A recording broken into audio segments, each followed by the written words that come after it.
Perfecto, senador Petro. No, en mi opinión, no existe mayoría calificada de la Comisión Primera. Nosotros nos retiramos, es decir, quedará a interpretación judicial la aprobación de este proyecto. Ya veremos, pero aprobar una limitación de los derechos políticos de la ciudadanía colombiana con 10 votos, señor Miguel Ángel, con 10 votos, que no es ni siquiera quórum, me parece ya el colmo de los esperpentos. Así que nosotros nos retiramos.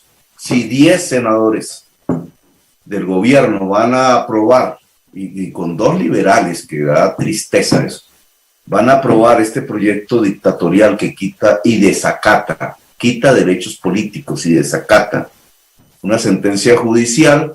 Si la justicia determina que esos 10 son mayoría suficiente para quitar los derechos políticos, pues será la justicia la que lo diga.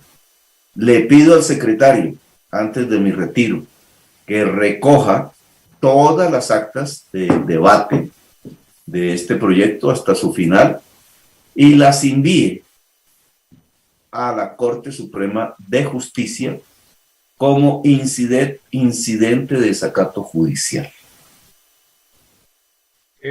Continuamos con los tres. Presidente, una moción de orden. O el representante Alfredo Luque como ponente. Señor presidente, para dar la constancia de mi retiro. Déjeme terminar.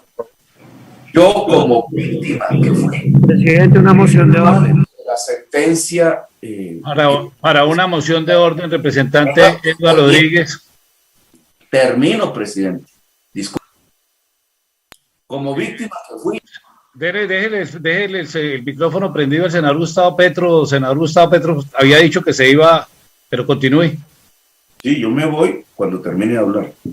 Como víctima que fui de esta sentencia, de este proceso, y la sentencia, yo, desde el punto de vista jurídico, y es cosa juzgada, voy a reforzar la denuncia por desacato a la justicia que yo mismo presentaré a la Corte Suprema de Justicia.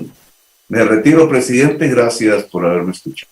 Gracias a usted, senador Petro, está en su derecho, representante. Presidente, para dejar constancia que también... Presidente, mire, la moción de orden... Espéreme, representante Eduardo, antes de la moción de orden, que están dejando aquí constancia algunos de retiro. Pero, presidente, antes de eso, permítame o deme la palabra. Tiene el uso de la palabra para la moción de orden. A generar... Representante John Jairo, ya queda la constancia. Representante Eduardo Rodríguez, tiene uso de la palabra para la moción de orden. Presidente, muchas gracias. Mire, 2 aspectos, porque es que no podemos seguir con esta política del terror y del miedo, y además del caos y del odio. Yo hubiese querido que estuviera acá Gustavo Petro para que escuchara. Ayer no vino, y hay que decirle a la ciudadanía que ayer el senador Gustavo Petro otra vez volvió a faltar al Congreso de la República, no sabe en qué estamos, no sabe cómo son los impedimentos, pero además no lee ni la Constitución ni la ley. Senador Petro, en el año 2015 se modificó a través de un acto legislativo el artículo 134. Me voy a permitir leer para claridad de las comisiones conjuntas que ha determinado el propio legislador cuando se presentan este tipo de temas que son impedimentos, que además no es nuevo. Eso en el 2002 tuvo, 2003, 2004, cuando él era senador, tuvo su desarrollo normativo. Pero el 134 dice claramente, óigase bien, abro comillas, para efectos de conformación del quórum, se tendrá como número de miembros la totalidad de los integrantes de la corporación, con excepción de aquellas curules que no puedan ser reemplazadas. La misma regla se aplicará en los eventos de impedimentos y recusaciones. Así que no podamos seguir nosotros en esta política del terror donde se nos amenaza Se nos dice, y yo también acudiré ante la Corte Suprema de Justicia, yo ya no le tengo miedo a la Corte, es que el que nada debe, nada teme. Y el senador Gustavo Petro pretende que nosotros siempre estemos a merced del miedo, y no, señor, tiene que calmarse, tiene que tranquilizarse y tiene que leer, además, la Constitución y la ley. Por último, presidente, aparte de la amenaza que nos hace y donde ya queda claro cuál es el quórum, que ya lo certificó el propio secretario, yo les pido que den el debate, que le den la cara al país. Argumento viene, pero no pueden seguir con esa misma política de que cuando no les gusta algo, se retiran. Hombre, tengan el valor, presidente, y les hago el llamado para que tengan el valor de dar el debate en la democracia, no a través del miedo y no retirándose diciendo que esto es inconstitucional. Y es que lo he escuchado todo el tiempo diciendo que esto es inconstitucional y no sabía que aparte de ser senador de la República también era magistrado de la Corte Constitucional. Entonces, yo los invito con profundo respeto a que den el debate, que la den con transparencia de cara a la ciudadanía y que no sigan generando ese caos, ese miedo, ese temor y por supuesto generando ese odio que tanto daño está haciendo en las calles. De la cara, senador Petro, de la cara. Bueno, senadores, para no seguir en esta discusión y poder continuar con el orden del día, con el articulado, le voy a pedir al señor secretario de la Comisión Primera del Senado, por favor, para que tenga claridad y que quede constancia en el acta de la lectura, en la parte pertinente de la sentencia 080 del 2018. Por favor, señor secretario. Sí, señor presidente. Sentencia 080 del 2018. Conforme a lo anterior, pauta jurisprudencial, la única forma de garantizar el principio de unidad de la Constitución a la interpretación del ámbito de la aplicación de la regla contenida en el inciso tercero del artículo 134 de la Constitución, relativa a la forma de determinar el número de miembros de la corporación en los casos de vacancia que no puedan ser reemplazados por las causales previstas en su inciso segundo y o por impedimentos y o recusaciones aceptadas, es la de entender que dicha regla se aplica tanto para efectos de establecer el quórum como para efectos de establecer las mayorías, cuando quiera que ellas se deban calcular en función del número de miembros o integrantes de la corporación. Dicha interpretación resulta además conforme a la historia y a los propósitos de la regla que, como se sabe, pretendía garantizar el funcionamiento del Congreso en las condiciones que surgieron a partir de la reforma constitucional del 2009, mediante la cual se introdujo la figura de llamada silla vacía, curules que no pueden ser reemplazadas, regla que en la reforma constitucional del 2015 se hizo extensiva con el mismo propósito a los casos de impedimentos y recusaciones aceptadas.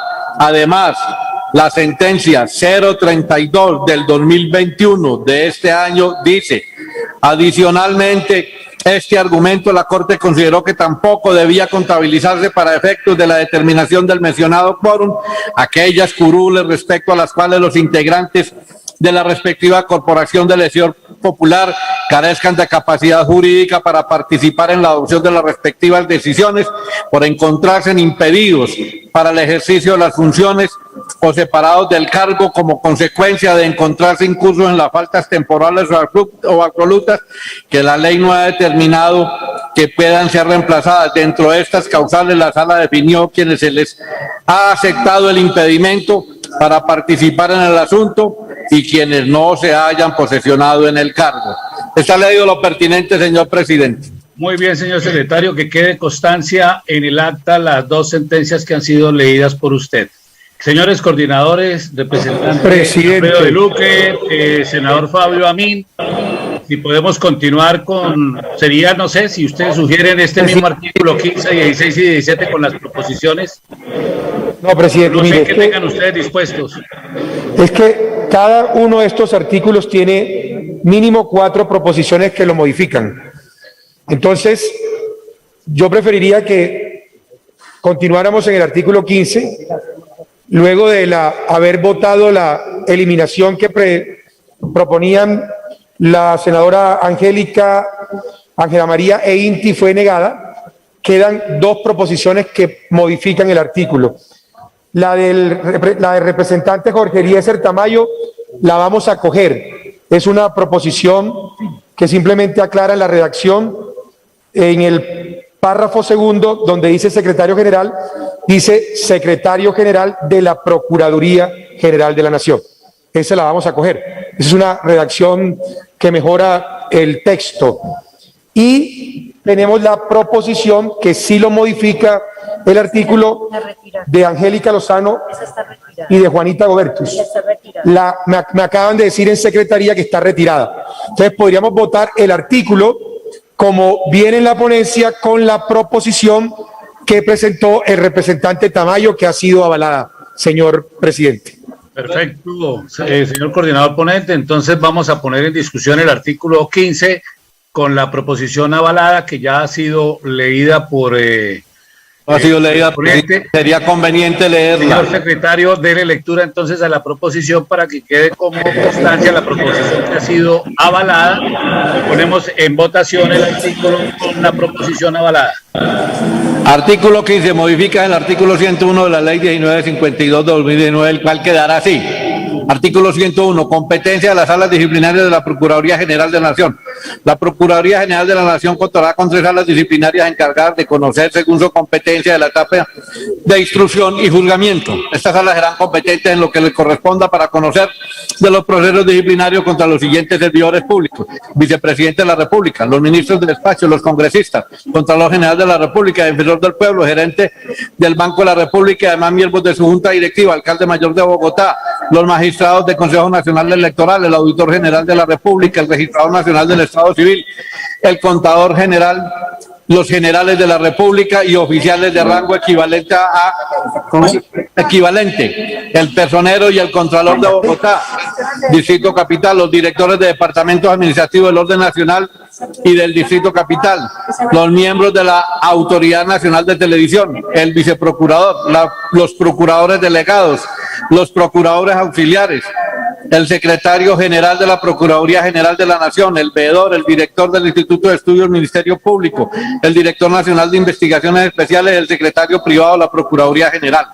También conocerán de los procesos disciplinarios de los demás servidores públicos del orden nacional de igual o superior categoría a los mencionados, siempre que la competencia no esté asignada a otra autoridad disciplinaria. La competencia de la sala disciplinaria se ejercerá respecto de las faltas cometidas con anterioridad a la adquisición de la calidad de los servidores anunciados en este artículo y durante el ejercicio.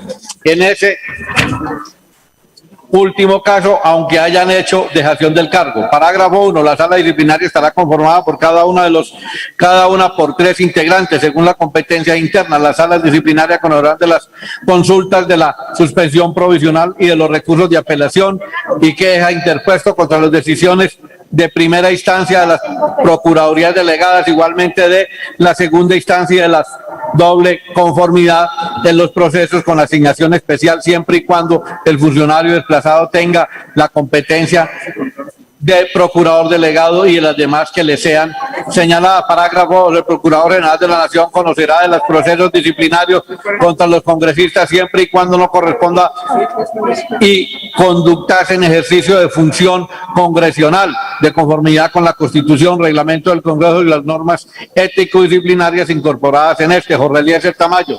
Dale a la proposición, señor presidente, al artículo 15. Bueno, muy bien, señora secretaria, Cámara, por favor, llamamos a lista para votar el artículo 15, como viene en el informe de ponencia con la proposición avalada y que ha sido ya leída por secretaría.